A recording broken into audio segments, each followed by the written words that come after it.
काली अंधेरी रात में जैसे ही प्लेन पर बिजली गिरी, पहली बार कैप्टन को लगा ज्यादा कोई प्रॉब्लम नहीं होगी। पर जब यही तीसरी बार हुआ कि सिचुएशन इतनी खराब हो गई कि प्लेन को जल्द से जल्द लैंड कराना था, मगर इस समय ये थे समंदर के ऊपर। थोड़ी देर बाद कैप्टन को सामने दिखा एक आइलैंड। कैप्टन को पता है कि अगर ये आइलैंड पर किसी तरह से लैंड कर भी गए, पर वहाँ के रहने वाले खूंखार लोग इन्हें जिंदा नहीं छोड़ेंगे। मगर ऐसा करने के सिवाय इनके पास दूसरा कोई रास्ता नहीं है।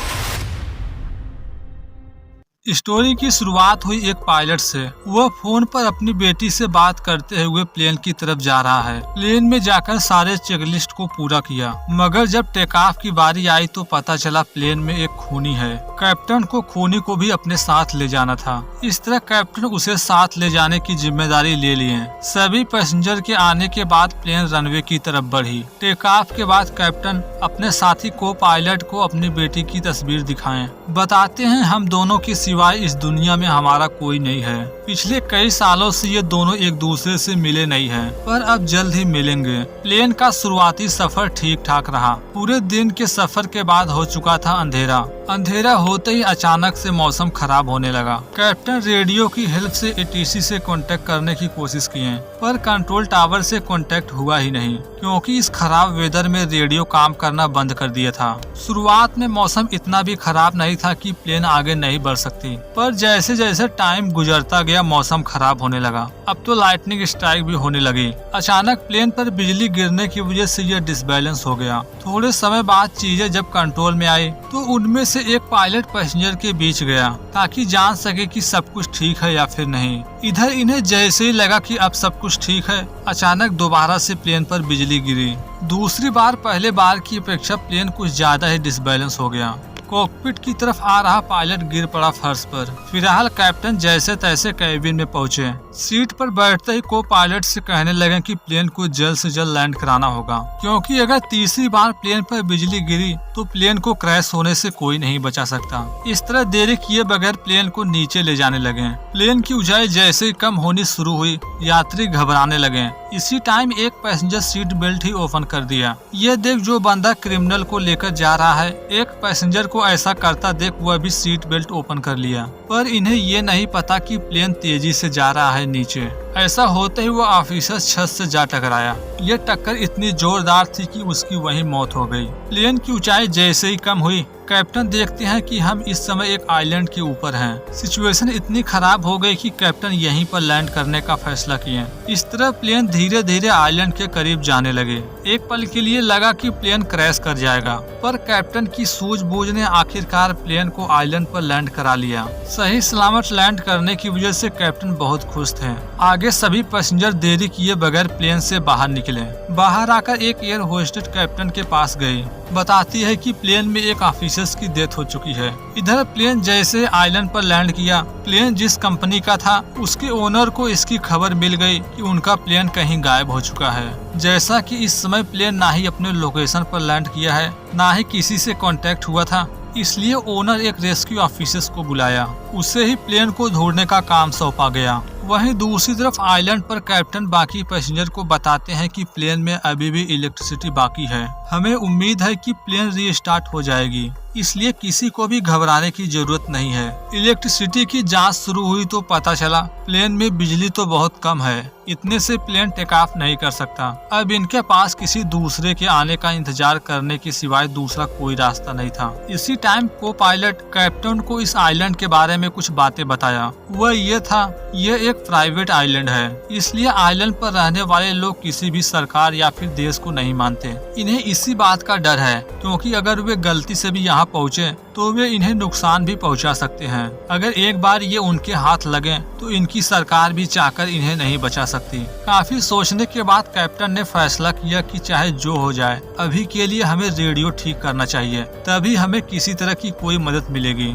रेडियो की रिपेयरिंग शुरू हुई। काफी मेहनत के बाद पता चला कि रेडियो को ठीक करना नामुमकिन है, इसलिए अब इनके पास एक ही रास्ता है। सभी यात्रियों को बताते हैं कि हमें किसी दूसरे जगह जाना होगा जहां रेडियो मिल सके, जिसकी हेल्प से मदद के लिए रेस्क्यू टीम को बुला सकें। इस तरह रेडियो ढूंढने तो सभी लोग नहीं जा सकते, जाना होगा कुछ ही लोगों को। इस काम को पूरा करने के लिए कैप्टन ही तैयार हुए, पर वे अपने साथ किसी को ले जाना चाहते हैं। वो पायलट साथ जाने को तैयार है, पर कैप्टन कहते हैं कि तुम नहीं जाओगे, मेरे साथ जाएगा ये अपराधी माइकल। इस तरह अब तक ये जिसे बंदी बनाए हुए थे, जब कैप्टन ने कहा कि यही हमारी मदद करेगा तो उसके हथकड़ियों को ओपन कर दिया गया। दोनों वहां से रेडियो की तलाश में जा ही रहे थे, तभी माइकल कैप्टन से पूछता है कि तुमने मुझे ही क्यों चुना, यहाँ तो और भी लोग थे। दरअसल कैप्टन ने ऐसा इसलिए किया क्योंकि वे किसी अपराधी को यात्रियों के बीच नहीं छोड़ना चाहते, वह बाकी लोगों को नुकसान भी पहुंचा सकता था। जंगल को पार करते समय कैप्टन उससे ये भी कहें,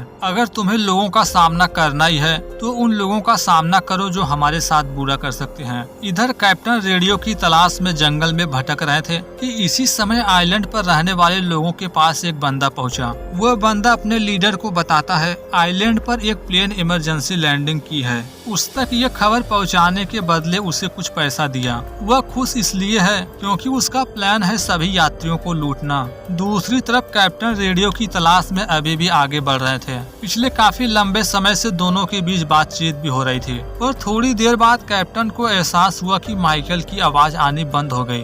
कैप्टन जैसे ही पीछे मुड़कर देखा तो पता चला माइकल वहाँ है ही नहीं, क्योंकि वह कैप्टन को अकेला छोड़ भाग गया है। ये देख कैप्टन को ज्यादा आश्चर्य नहीं हुआ, क्योंकि उसे पता ही था यह एक अपराधी है, ऐसा कुछ तो वह करेगा ही। इस तरह वह अकेला ही काफी लंबे समय तक चलता रहा। चलते चलते जंगल के एक ऐसे हिस्से में पहुंचा जहां मिली एक बंद फैक्ट्री। वहां रेडियो तो नहीं मिला, पर वहां कुछ कॉलिंग मशीन थी। ऑन करने की कोशिश किया तो पता चला ये खराब हो चुकी है। थोड़ी मशक्कत के बाद कैप्टन ने उसे ठीक कर लिया। इस तरह कॉल पर हेल्पलाइन को अपनी जानकारी दी, आखिर वे किस आइलैंड पर फंसे हैं। मगर यहाँ कैप्टन की किस्मत ने साथ नहीं दिया। वह जिस शख्स से बात कर रहा है वो उसकी लैंग्वेज समझ ही नहीं पा रहा। अब उसके पास एक ही रास्ता है, वह था अपनी बेटी को कॉल करे। किस्मत अच्छी थी, उसकी बेटी ने कॉल रिसीव किया। वह अपनी बेटी को सारी बातें बताई, यह भी कहा कि ये जानकारी मेरे सीनियर तक पहुंचाओ कैसे भी। दोनों के बीच बातें चल ही रही थी कि तभी अचानक पीछे से एक बंदा पहुंचकर हमला कर दिया।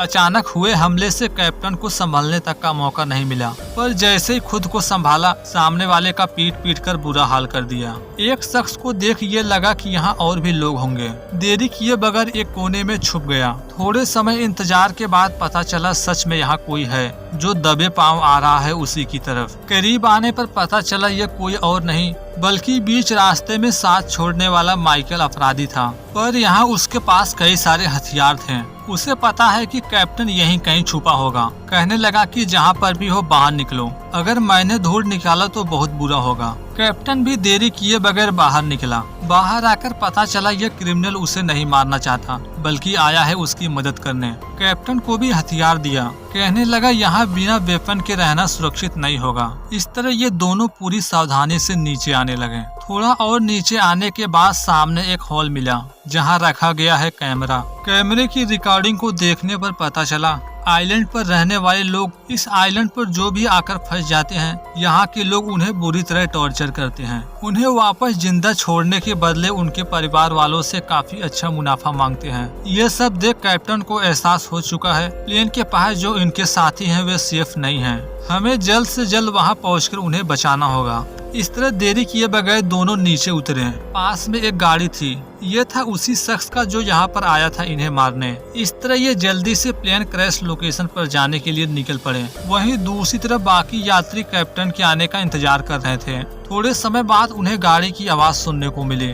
इन्हें उम्मीद है जरूर ये कैप्टन ही होंगे, मगर करीब आने पर पता चला ये कैप्टन नहीं बल्कि इस आइलैंड पर रहने वाले गैंग हैं। गाड़ी से गैंग का लीडर बाहर निकला। सबसे पहले को पायलट के पास पहुंचा। कहने लगा मुझे सभी यात्रियों का लिस्ट चाहिए वरना मैं सभी को खत्म कर दूंगा। इस तरह एयर होस्टेस उसे लिस्ट लाकर दी। सभी लोगों का डाटा मिलने के बाद इन्हें पता चला एक बंदा गायब है, यानी वे हैं कैप्टन। पहले तो सभी लोग छुपाते हैं कि नहीं हम बस इतने ही लोग हैं, मगर जब को पायलट को गन पॉइंट पर लिया तो वह सच बता दिया। कहता है कि वे जंगल में गए हैं किसी काम से, अभी तक वापस नहीं लौटे हैं। जबकि दूसरी तरफ दोनों प्लेन के काफी नजदीक पहुंच चुके थे।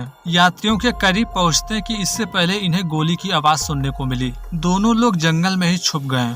गोली की आवाज सुन एक यात्री डरने लगे, वहां से भागने की कोशिश की, पर इससे पहले गैंग का लीडर उसे शूट कर दिया। ये सब देख कैप्टन उनकी मदद करने जाना चाहता है, मगर माइकल उसे ऐसा करने से मना कर दिया, क्योंकि वह भले ही एक अपराधी है, पर उसे ये बात अच्छी तरह पता है कि हम दो लोग उसका मिलकर भी सामना नहीं कर सकते। इस तरह दोनों की आंखों के सामने प्लेन में जितना भी कीमती सामान था उन्होंने सब कुछ ले लिया। इसी के साथ सभी यात्रियों को भी अपने साथ ले गए। पैसेंजर को तो उसी समय लेकर चले गए, मगर प्लेन में जो कीमती सामान है उसे लेने के लिए कुछ लोग अभी भी वहीं थे। उनकी संख्या जैसे ही कम हुई, कैप्टन हथियार के साथ पहुंचे उसके पास। बंदूक की नोक पर लेकर पूछने लगे कि वे लोग सभी पैसेंजर को कहाँ ले गए हैं। वह शख्स बताता है कि जंगल में एक फैक्ट्री है, ये उन्हें वहीं ले गए होंगे। वहीं दूसरी तरफ कैप्टन की बेटी रेस्क्यू टीम तक पहुंचने की कोशिश में लगी थी। फाइनली रेस्क्यू ऑफिसर्स तक पहुंच गई। उसके फादर ने जो कुछ भी कहा था सारी जानकारी दी, ये भी बताई कि वे किस आइलैंड पर फंसे हैं। इस तरह रेस्क्यू टीम सैटेलाइट की हेल्प से उस आइलैंड को स्कैन की। फाइनली उस लोकेशन को भी ट्रैक कर लिए जहां पर प्लेन इमरजेंसी लैंड किया है। देरी किए बगैर एक रेस्क्यू टीम तैयार की गई, जो अगले कुछ ही घंटों में पहुंच गए आइलैंड पर। प्लेन के पास भी पहुंचे, मगर उन्हें वहां कोई नहीं दिखा, क्योंकि सभी लोग यहां से जा चुके थे। तलाश करते करते जैसे ही कॉकपिट में पहुंचे, वहां कैप्टन का एक टी शर्ट मिला, जिससे उन्हें उस फैक्ट्री का पता चला जहां पर वे सभी को लेकर गए हैं। माइकल ने समझदारी दिखाते हुए ये जानकारी भले ही रेस्क्यू टीम तक पहुंचा दी है, पर वे भी अपनी तरफ से पूरी कोशिश करना चाहते हैं, इसलिए वे कब का उस फैक्ट्री के पास पहुंच चुके थे। धीरे धीरे फैक्ट्री के पास जाने लगे, जबकि अंदर गैंग का लीडर सभी यात्रियों का वीडियो शूट कर रहा है, ताकि उनके कंट्री, उनके फैमिली तक ये वीडियो पहुंचाकर रकम वसूला जा सके। वीडियो शूट के बाद सभी यात्रियों को एक कमरे में बंद कर दिया गया, जबकि बाहर की साइड कैप्टन तथा अपराधी बढ़ रहे थे उन्हीं की तरफ। बीच रास्ते में कई लोगों से सामना हुआ, रुके नहीं, सभी को मारते हुए बढ़ते रहे कमरे की तरफ। फाइनली सभी को मारकर पहुंच गए कमरे तक। यात्रियों को आजाद करने के बाद कहने लगे कि हम सभी को प्लेन तक पहुंचना होगा, क्योंकि रेस्क्यू टीम कभी भी आ सकती है वहां। देरी किए बगैर सभी यात्रियों को बस में बैठाया जाने लगा। आगे बढ़ने से पहले माइकल कैप्टन से कहता है कि हम आगे नहीं बढ़ सकते, वहाँ बहुत सारे लोग होंगे। माइकल की इस बात में दम तो था, इसलिए कैप्टन ने फैसला किया कि तुम बस लेकर चलो, मैं किसी तरह उनका ध्यान भटकाने की कोशिश करूंगा। फाइनली कैप्टन पहुंचे उस गैंग के पास, कहने लगे कि हम सभी को यहाँ से जाने दो, जल्दी हमें लेने रेस्क्यू टीम आ रही है। पर गैंग वाले कहाँ उसकी एक सुनने वाले थे, उल्टा उसे मारने लगे। मारते मारते उसे शूट भी करने वाले थे, पर ऐसा कर पाते कि रेस्क्यू टीम के कुछ मेंबर आ पहुँचे।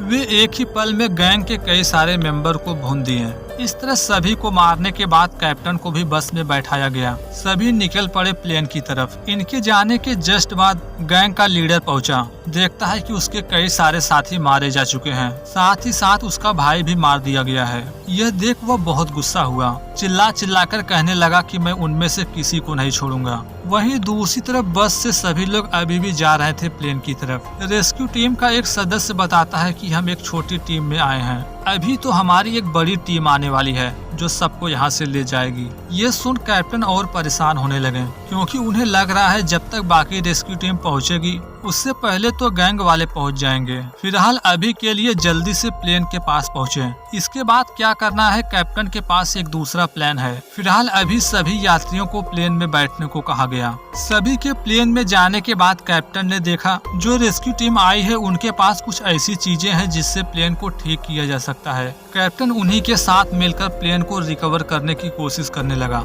इधर ये काम कर ही रहे थे, अचानक गैंग वाले पहुंचकर हमला करने लगे। इधर से भी फायरिंग हुई, दोनों तरफ काफी समय गोलीबारी चली। अगले कुछ ही मिनटों में प्लेन काफी हद तक रीस्टार्ट होने के लिए रेडी थी। कैप्टन ने कहा कि हम बस 5 मिनट के अंदर प्लेन को स्टार्ट करेंगे। कैप्टन जल्दी से भागकर पहुंचे केबिन में, जबकि दूसरी तरफ वह अपराधी माइकल गैंग का मुंह तोड़ जवाब दे रहा है। फायरिंग के बीच उसकी सारी गोलियां खत्म हो गयी। गोलियां लेने के लिए रेस्क्यू टीम के सामान के पास पहुंचा, जहां उसे एक बैग मिला जिसमें थे बहुत सारे पैसे। पैसों के अलावा दूसरे बैग में गोलियां थी। मगर यहाँ वह लालच नहीं किया। बगल में पड़े बैग से गोलियां निकाला और उनका मुंह तोड़ जवाब दिया। इस तरह अगले कुछ ही मिनटों में प्लेन स्टार्ट हो गई। स्पीड जैसे जैसे बढ़ने लगी सभी एक एक करके प्लेन में बैठने लगे। सभी तो समय पर प्लेन में आ गए, पर माइकल नहीं आया क्योंकि वह कुछ समय के लिए लालच को खुद से भले बचा लिया है। पर जैसे ही मौका मिला तो प्लेन में जाने की बजाय सारा पैसा लेकर भाग गया जंगल में। इस टाइम कैप्टन तथा प्लेन के ओनर से लगातार बातें चल रही थी। कैप्टन को बताया जा रहा है कि चाहे जो हो अभी के लिए प्लेन टेक ऑफ करो, हम तुम्हें जल्दी बताएंगे कि प्लेन आगे कहाँ उतारना है। इधर जैसे प्लेन को टेक ऑफ करने की कोशिश शुरू हुई तभी गैंग का लीडर रॉकेट लॉन्चर से प्लेन को उड़ाने की कोशिश करने लगा। पर ऐसा कुछ होता माइकल की नजर उस पर पड़ गई। वह गैंग के लीडर को शूट कर दिया। कैप्टन ने जैसे ही माइकल को ऐसा करते हुए देखा आश्चर्य में पड़ गया क्योंकि उसे लग रहा है कि वह अभी भी प्लेन में होगा। पर इन्हें कहाँ पता वह तो पैसा लेकर प्लेन में आया ही नहीं। इस तरह प्लेन के टेक ऑफ करने के बाद माइकल सारा पैसा लेकर जंगल में चला गया। कैप्टन प्लेन को आइलैंड से बाहर तो निकाल लिए, पर थोड़ी देर बाद एरोप्लेन में वापस से प्रॉब्लम्स आ गयी। ये क्रैश लैंड करते इससे पहले प्लेन सही सलामत रनवे के करीब पहुंच गई। कैप्टन तथा को पायलट मिलकर जैसे तैसे प्लेन को सेफली लैंड कराएं। इस तरह दूसरी बार सभी यात्रियों को बचा लिया गया। अब तक बाकी रेस्क्यू टीम भी वहां पहुंच चुकी थी। इसी टाइम कैप्टन ने अपनी बेटी को कॉल किया। वो अपने फादर से बात करके बहुत खुश हुई। साथ ही साथ सभी यात्री भी बहुत खुश थे। इसी के साथ ये स्टोरी यहीं समाप्त होती है। इस वीडियो में बात की गई है एक ऐसी सच्ची कहानी की जिसमें 3 क्लाइंबर एक ऐसी पहाड़ी पर चढ़ाई के लिए गए जहां का तापमान रहता है -50 डिग्री सेल्सियस। मगर मंजिल पहुंचने से पहले इनके साथ कुछ ऐसा हुआ सभी को अपना जान बचाना भारी पड़ गया। Thanks for watching this video.